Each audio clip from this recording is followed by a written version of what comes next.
کوئی جزیرہ تھا، وہاں کا سیاسی نظم یہ تھا کہ سال کی آخری تاریخ کو جو ان کا موجودہ بادشاہ ہوتا اس کو جنگل میں چھوڑتے اور نیا بادشاہ لینے کے لیے وہ ساحل پہ آ جاتے۔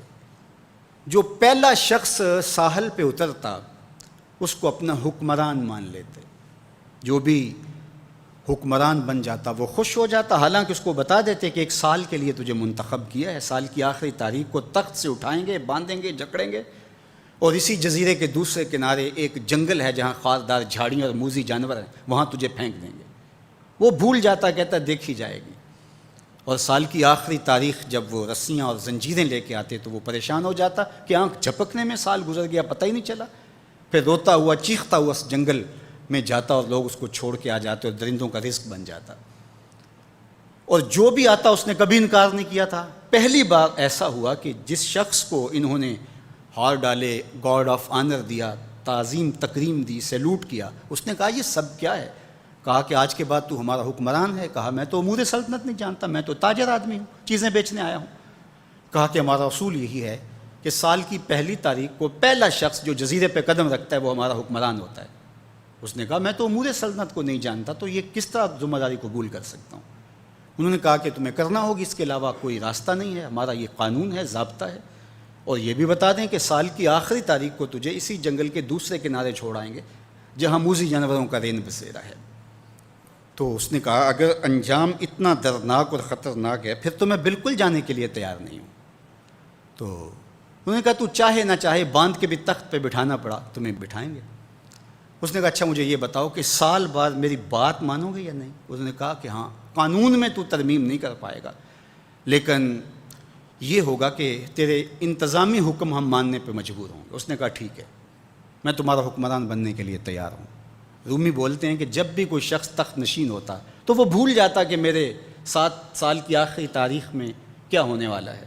وہ عیش و عشرت کرتا اور یوں وقت گزارتا، سال کی آخری تاریخ آنکھ جھپکنے میں آ جاتی۔ لیکن یہ پہلا شخص تھا، تخت نشین ہوتے اس نے پہلا حکم نامہ جاری یہ کیا کہ کمانڈوز بلائے جائیں۔ بلائے گئے، کہا اس جنگل میں چلے جاؤ جہاں تم بادشاہوں کو پھینک کے آتے ہو اور وہاں کے موذی جانور کاٹ ڈالو۔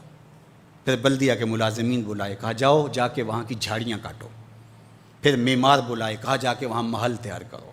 کچھ لوگوں کو بلایا، کہا جا کے وہاں پھول لگاؤ، پھلدار درخت لگاؤ، سایہ دار شجر لگاؤ۔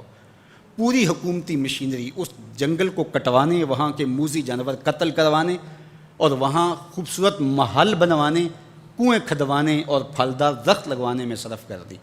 اب سال کی آخری تاریخ کو جب وہ زنجیریں لے کر آئے تو اس نے کہا کہ مجھے کیوں جکڑتے ہو، میں خود جانے کے لیے تیار ہوں، اس لیے کہ یہ اس تخت پہ آرام سے نہ بیٹھا، یہاں بیٹھ کے تیاری وہاں کی کرتا رہا جہاں اس نے جانا تھا۔ کافر اور فاسق دنیا کے تخت پہ عیش کرتا ہے، بھول جاتا ہے کہ میں نے کہاں جانا ہے، اور صالح مومن اس تخت پہ آرام سے نہیں بیٹھتا، جہاں جانا ہے اس کے لیے تیاری کرتا رہتا ہے۔ اور جب جنازہ اٹھتا ہے تو وہ کہتا ہے اجلوا بی ولا تؤخروا بی، دیر نہ کرو، مجھے جلدی لے جاؤ، میرا تو وہاں انتظار ہو رہا ہے۔ اور پھر جب وہ وہاں پہنچتا ہے تو القبر روضۃ من ریاض الجنہ، وہ جنت کے باغوں میں سے باغ بن چکی ہوتی ہے۔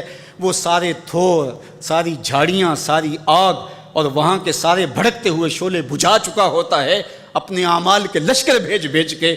ہم نے دیکھنا ہے کہ ہم یہاں آخرت کے لیے کچھ بھیج رہے ہیں کہ یہیں سب کچھ لٹا رہے ہیں۔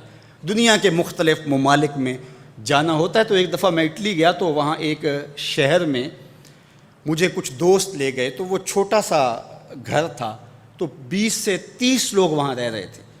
تو میں بڑا حیرت زدہ ہوا، تو میں نے کہا کہ آپ یہاں تنگ سی جگہ پہ 20-25 لوگ رہ رہے ہیں تو اتنی مشکل میں کیوں رہ رہے ہیں؟ تو کوئی بڑا سا گھر خرید لیں، آسودہ رہیں۔ تو انہوں نے کہا کہ جناب آپ ہمارے علاقے میں جا کے دیکھیں، 5-5 کنال کے گھر ہم نے وہاں شروع کیے ہیں۔ ہم یہاں کمائی کرنے آئے ہیں، عیش کرنا تھوڑے آئے ہیں، ہم تو چند سالوں کے لیے یہاں آئے ہیں، اس لیے ہم یہاں سے کماتے ہیں، بھیجتے وہاں ہے جہاں ہم نے ہمیشہ جا کے رہنا ہے۔ میں نے کہا یہی تو میں سمجھانے آیا ہوں، جہاں جتنا رہنا ہے وہاں کا انتظام بھی اس حساب سے کرو۔ حضور نے فرمایا کن فی الدنیا کأنک غریب او عابر السبیل، دنیا میں ایسے رہو جس طرح مسافر اجنبی رہتا ہے۔ دنیا پر جینا لگا کے بیٹھ جاؤ، چند دن کے لیے آئے ہو، یہ آخرت کی کھیتی ہے، دارالعمل ہے، وہ آخر دار الجزا ہے، تو قبل اس سے کہ وہ وقت آئے ہاتھ ملتے رہ جائیں، توبہ کا در کھلا ہے، سورج ابھی مغرب سے طلوع نہیں ہوا، اللہ کی رحمتیں برس رہی ہیں، اٹھے ہوئے ہاتھ وہ موڑتا نہیں، خالی نہیں پھیرتا، تو اس کی دہلیز، اس کا در، اس کی چوکھٹ نہ چھوڑنا، اور آج غور کرنا کہ ہم کھڑے کہاں ہیں۔